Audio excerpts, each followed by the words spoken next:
राहील एक नाम जो कभी कराची की हलचल से भरी गलियों में गूंजता था, अब समंदर के किनारे एक छोटे से कस्बे के खामोश कोनों में सरगोशी के राज की तरह छाया हुआ है।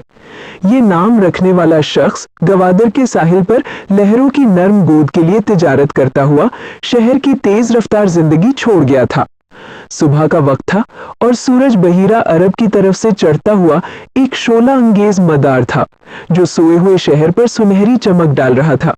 विशाल, जिसे अब सिर्फ वी के नाम से जाना जाता है, अपने आजिज घर की छत पर टांगे लगाए बैठा एक कटे हुए कप से मजबूत काली चाय पी रहा था। उसकी आंखें जो कभी उमंगों से रोशन थी, अब उसके सामने समंदर के सुकून की अक्कासी कर रही थी। वी की कहानी एक तब्दीली थी। वो कराची के मालियाती जिले में एक आला दांव पर लगा हुआ ताजिर था। एक ऐसी दुनिया जहां नंबर हवा में रक्स करते थे और फैसले छुरी की धार की तेजी से किए जाते थे।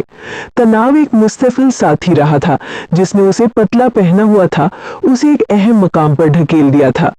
सेहत का एक करीब तरीन खौफ तब्दीली के लिए उत्प्रेरक था जिसने वी को अपनी जिंदगी की करेंसी का असर नया जायजा लेने पर आमादा किया। उसने अपना माल बेच दिया था, उस जिंदगी को अलविदा कह दिया था जिसे वो जानता था, और गवादर मुंतकिल हो गया था जो उसकी बेसाख्ता खूबसूरती और तन्हाई के वादे के जरिए खिंचा था। साहिली शहर ने खुले बाजुओं के साथ उसका इस्तकबाल किया था। उसकी धारें लहरों की लोरी की तरह धीमी और पुरसुकून थी। जैसे ही वी ने नमकीन हवा में सांस ली, उसने महसूस किया कि उसकी पुरानी जात के टुकड़े एक नए नमूने में एक साथ बुनना शुरू हो गए हैं।